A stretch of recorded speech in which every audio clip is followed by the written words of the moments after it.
Welcome to the Don Panther Podcast.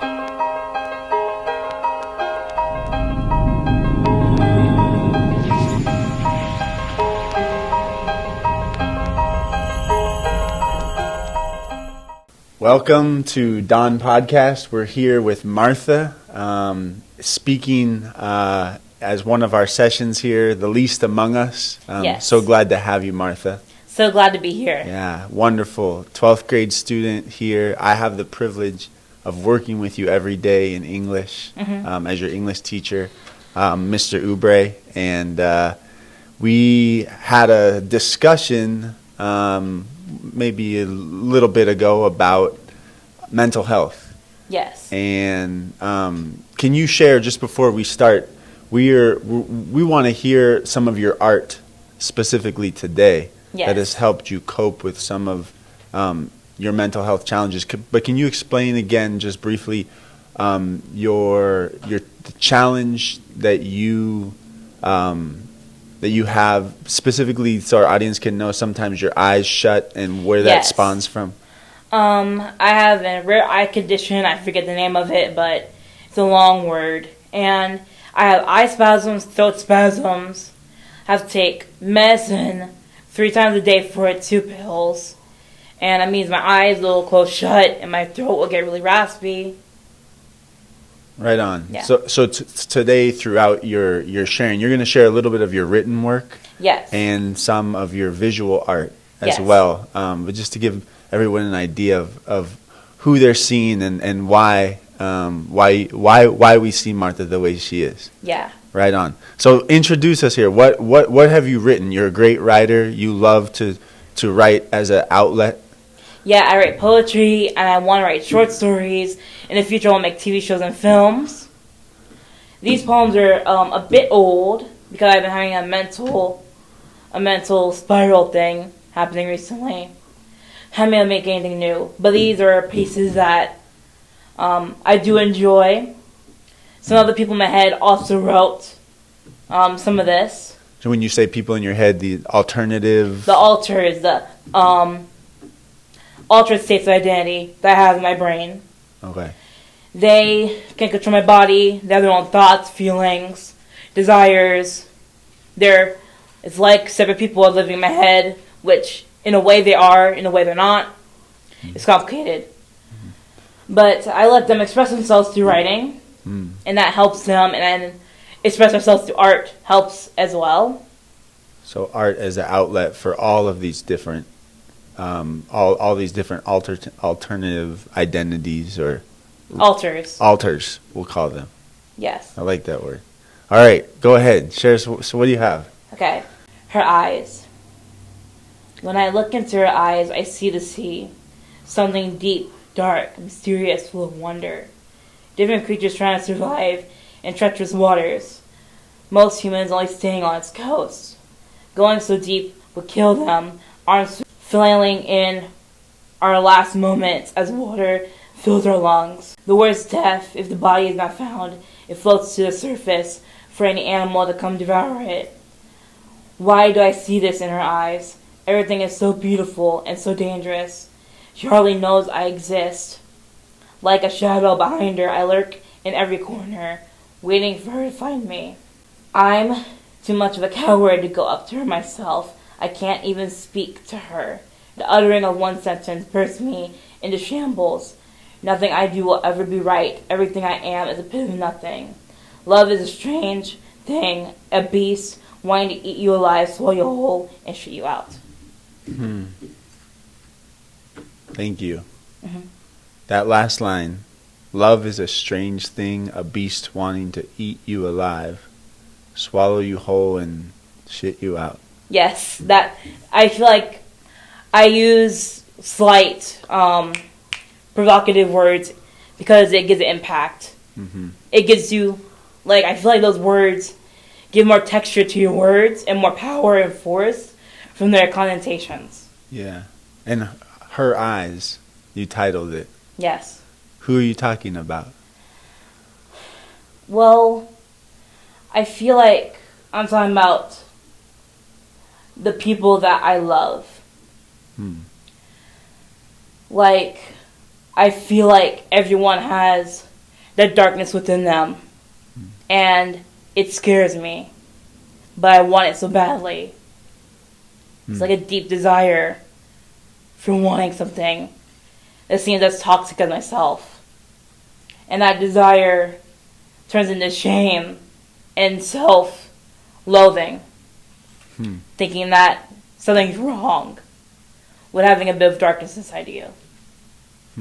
To kind of uncover and see what that darkness is. Yeah, and be able to see it in people's eyes. A lot of my imagery, my artwork, and some in my writing focuses on what you see in people's eyes and their body movements. And I feel like that's a very big indicator of what kind of person you're dealing with if you're able to read those types of things. And I feel like I can read those types of things. Yeah. But my gut feeling's confused because of past pain, so I can't completely trust my gut like other people can. And you say past pain, some of the trauma. Yeah, trauma and just natural mental illness that I was born with. Yeah. Most likely. Awesome, man. You have a way with words, I think, and giving a lot of imagery in your poetry that paint a picture that's deep, right? Very deep. I think there's a lot of layers to peel back, right? The worst death, if the body is not found, it floats to the surface for any animal to come devour it, right? This image that you're painting. Yeah. It's like your leftovers. Like, you've died, and now other animals are coming to finish you off, even though you're already gone.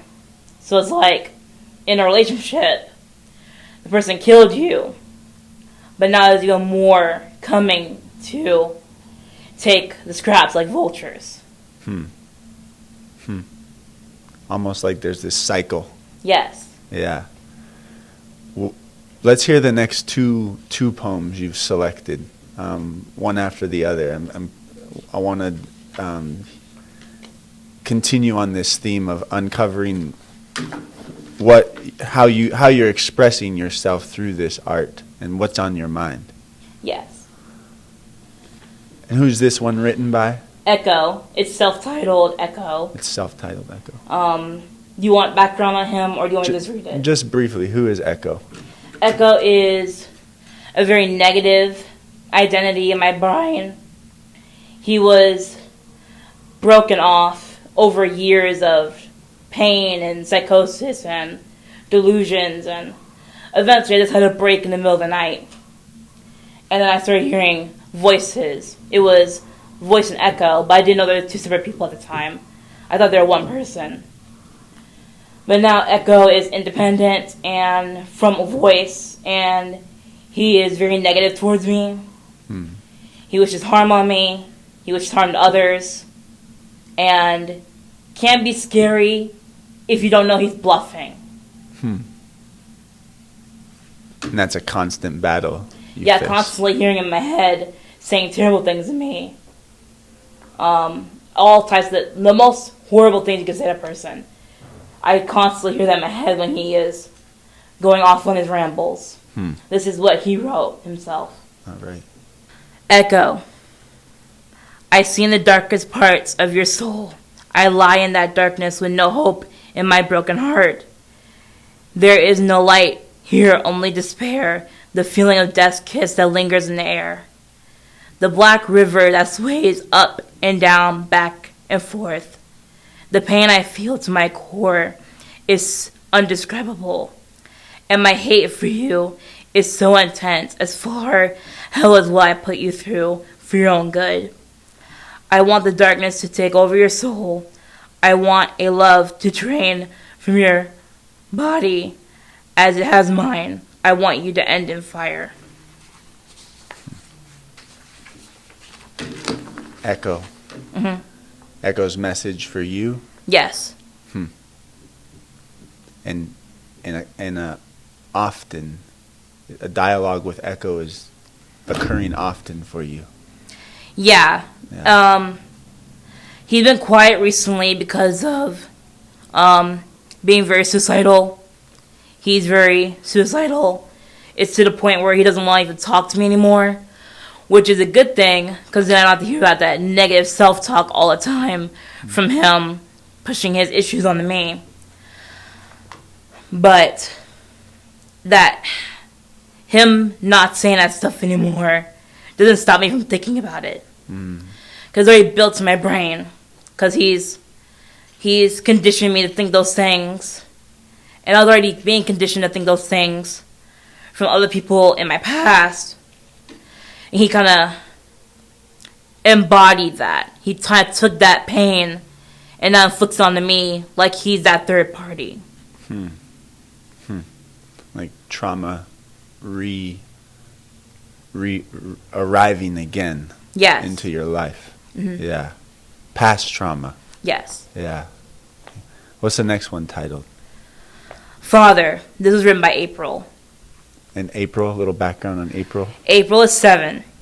Okay. She was very,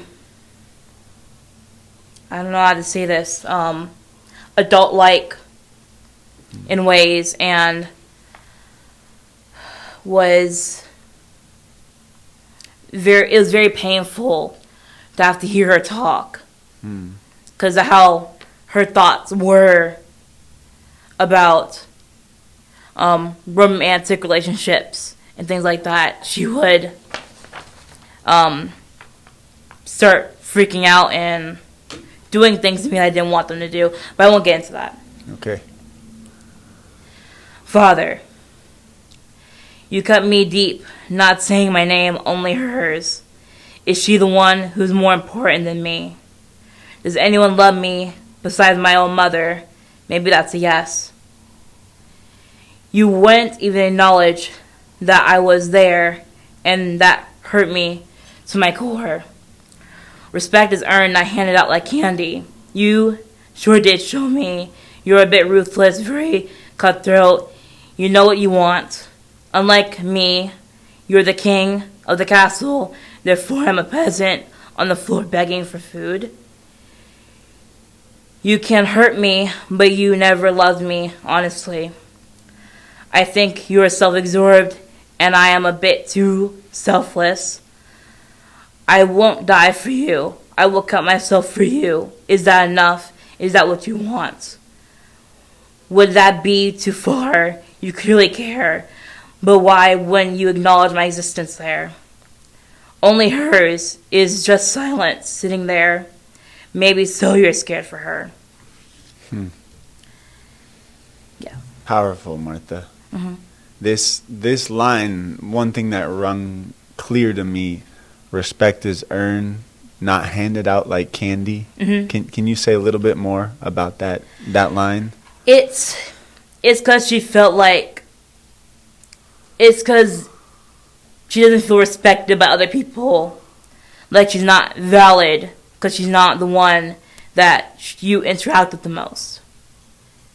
And she was kind of speaking for me through this poem. And how this person made her feel when they were talking. And how it felt like he didn't respect us. Because he didn't know us. He doesn't understand us. Is this something you find a challenge in your current life, like the idea of respect, and how you, as someone who's struggling with a mental illness, can claim the respect of others who you're interacting with? Yeah, it's hard because people think, oh, you're just crazy, you don't know any better, you're probably just going through something that I don't even want to touch because it's too much for me. And you wish you could invite them in. Yeah, I wish people were more open. Even if this is all just a delusion, why didn't you respect the fact that I was going through something and I needed something at that moment, and you couldn't even give me enough respect to understand that maybe this is how I'm healing, and this is just the process. People don't understand that you just don't go on your mental health journey and all of a sudden you learned everything about yourself, and you've how do I word this? Like, you have everything figured out when you really don't. And even if someone's having even if someone is maybe being more, if you want to call it, delusional, and thinking in weird ways, and you get upset with them and you want to fix them, you want to change them, you can't speed up the process. You have to just understand them and try and comfort them. And this process that you're living is present here in your writing. Yeah. It's part of the process. Yeah. These words that you're sharing with us. Yes, it's all part of me learning more about myself and learning new skills to handle myself and to keep everything under wraps. Anything that is too much that might be scary for other people. If I were to do something bad because I didn't use my skills to help myself through that in writing and in artwork. Yeah. Have you found that you've actually, more than even used this as a coping mechanism, but really actually enjoyed the process of writing? Yeah. I do enjoy the process of writing. Yeah. It's like a hobby of yours. It's a hobby. It becomes part of your identity. Mm-hmm. Yeah. Can you share the last one today that we'll hear? I know you have lots of writing. I found this to be a particularly powerful poem you wrote. Yeah. Yeah. Cemetery. The world is a cage that we all live in, trapped on this dying sphere we call a planet. But the planet does not have his name, nor does the trees and the water. All they do is exist like you and me. But one day, this will all end. You may be put in a box next to murderers and rapists, or maybe you'll be burned and put on your friend's living room table. All morals and rules wash away into nothing but what it once was. And one day, they will perish too. One day, the world will fall out of the sky, down into the void, and you may never live to see it. My question is, when did you write this and how did you write this? It has to be written a year ago. Yeah. I was just putting my thoughts on the paper. And this is kind of the way I talk to myself in my head. So I just wrote it down. I just sat down and I was, I guess I was meditating. Maybe you call it dissociating, to be honest. But just sitting with myself and trying to explore topics through poetry. Deeper things. And I felt it. I felt that I needed to say something. So I put it on paper. What is it that you're saying? I'm saying that, well, the world is a cage because you can't leave Earth unless you're on a rocket ship, and that costs millions of dollars, so you can't really do that. It's not really an option. So we're essentially trapped together on a planet that's dying because of how we're ripping it apart, using all the resources. It's dying. The planet is not sentient, so it doesn't know its name. The water or the trees don't know either. They just exist as we do. And then when we die, we are put around random people we didn't know in our lives. And we're in a box. Or you get burned and you put on a table as decoration. And then the rest of it is like my view on morals and rules, because those are all human concepts. Nature has no morals. Nature has no rules. Not ones that are like our rules. That will wash away when we are done with this planet, when we have destroyed it, and when we are all gone. It will perish. The world will eventually crumble and die like all planets do. And none of us will ever see it, because we're not our last generation of humans. We're really just the beginning. Maybe the middle. I'm not sure. So many themes you bring up. Yeah. Death, rules, laws, immortality, existence itself. Yeah. Right? You're a very profound and deep thinker. Yeah. You know, and I see this in you every day. This art, I feel like, what does it allow you that to address these things you're thinking of? Can you ask the question again? What is this art allowing you? You know, you're talking about all these incredible, deeply and human topics, right? Yeah. That we struggle with as human beings on this planet. And you put them into 3 stanzas in a poem, you know, and you address it all. Yeah, it's just expression. Because I don't have people to talk to. And, you know, putting in writing would help visualize it. And then I could share with others, and they'll be able to understand better by using metaphors or being very literal. And I think it just breathes itself into existence. It's like I reached deep down and pulled something out that I created out of my thoughts and feelings and desires. I hope you're proud of that. I don't know. Show us some of your art. I know you're proud of that. I am proud of my poetry. Proud of your poetry? Yeah. What makes you hesitate?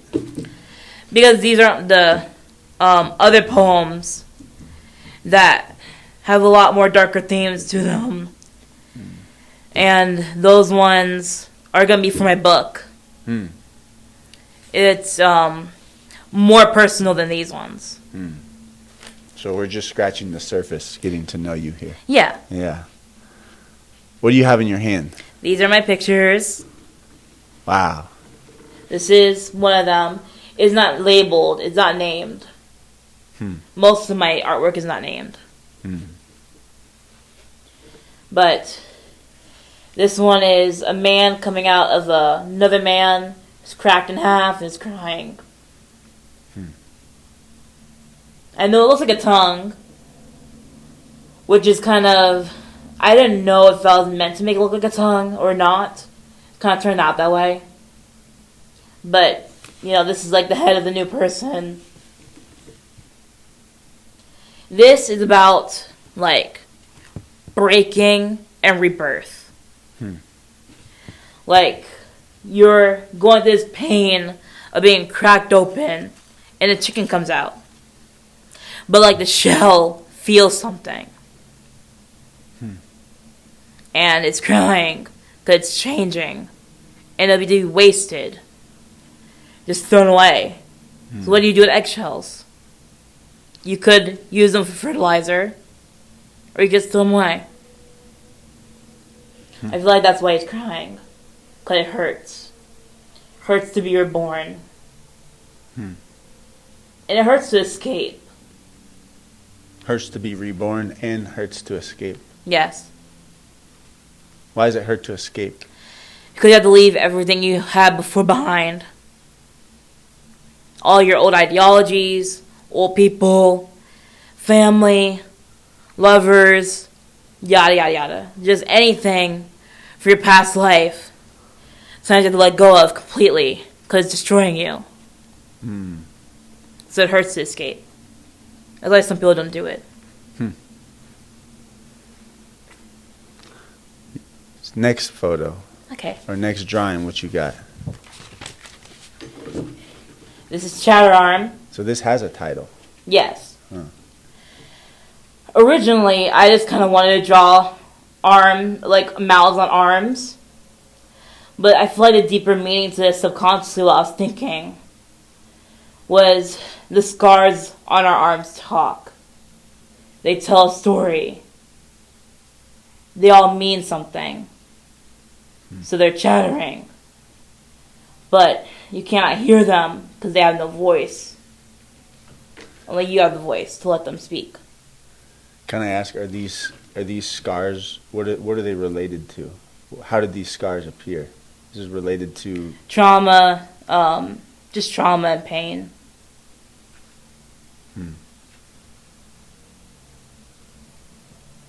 And they talk to you.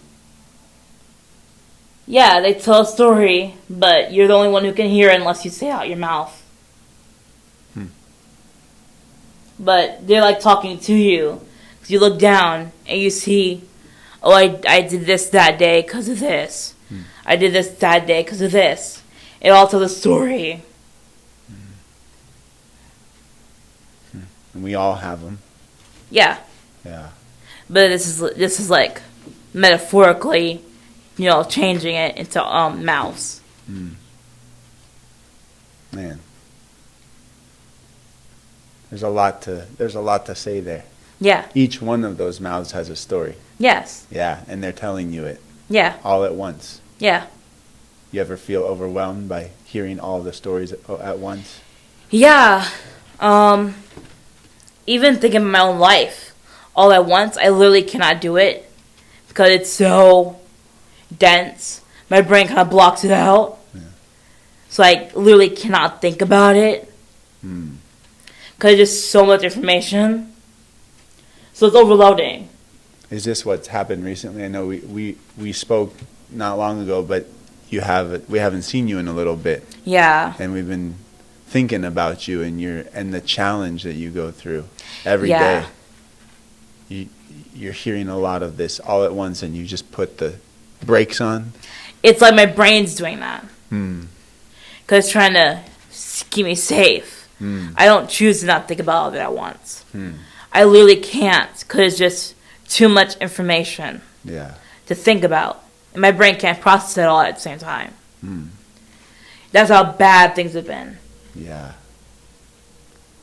There's a lot in this. So much is communicated through this one painting. Yeah. Yeah. What's your last one?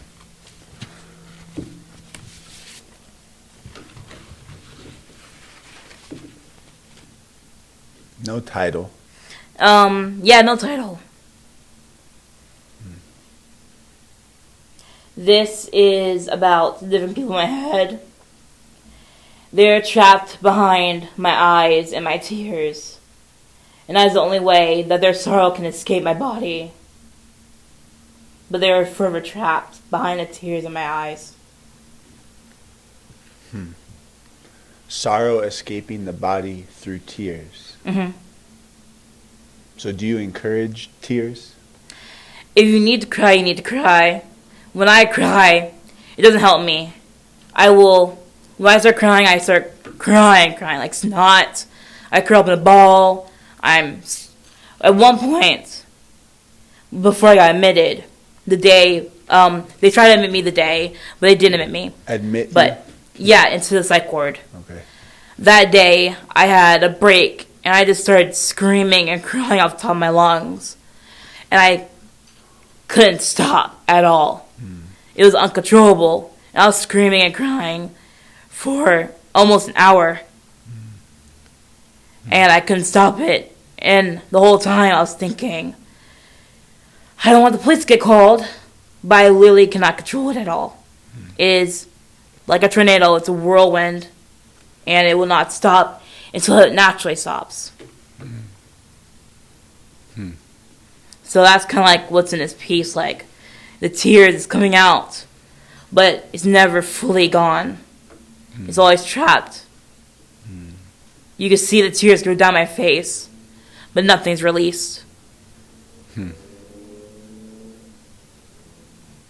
Wow. It's vivid, it's colorful, and it's very, it catches the eye. Yeah.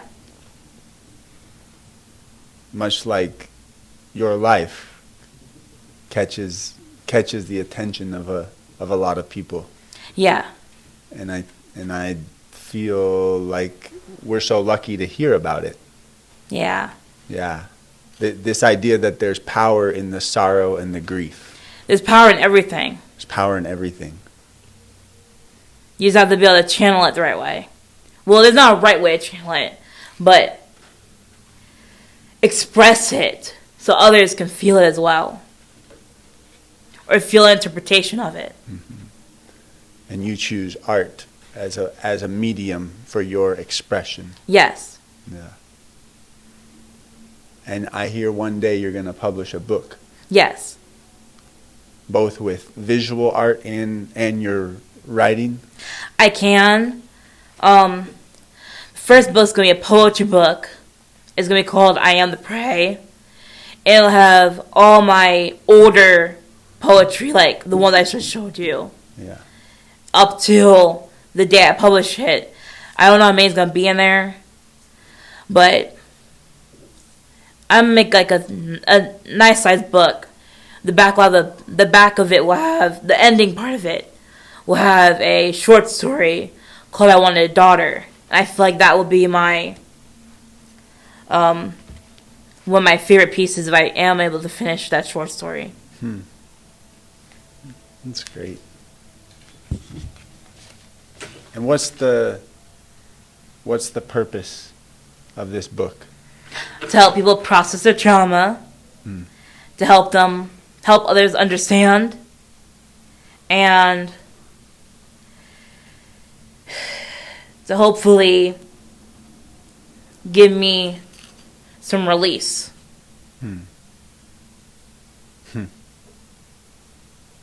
That's awesome, Martha. Thank you. Yeah. Feel like it's something you've been working on for a while.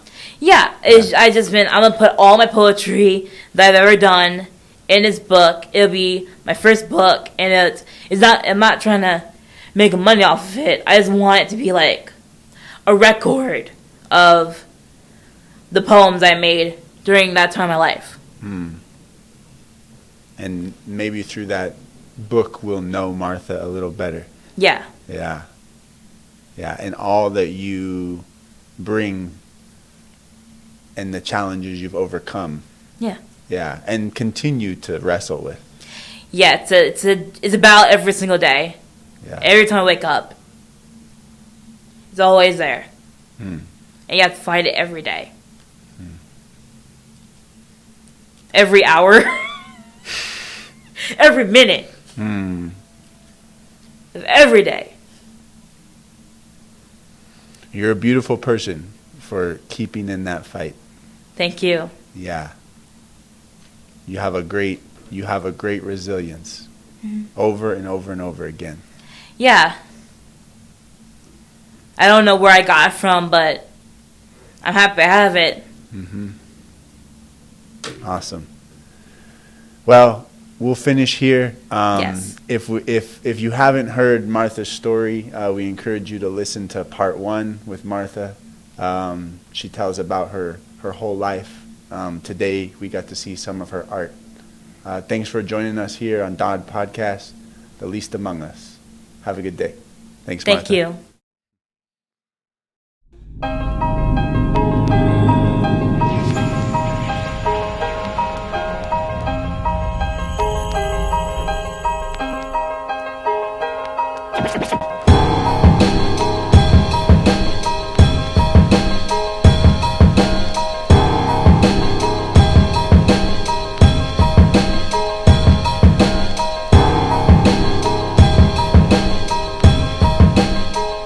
If you or someone you know is thinking or talking about suicide, help is available. There is a suicide hotline you can call anytime by simply dialing 988. In Hamilton County, you can call the Talbert House Crisis Line at 513-281-2273. Students at Dawn can get a referral to Poppy's Therapeutic Corner, which offers one-on-one and group counseling. Take suicide seriously and do your part to help prevent it.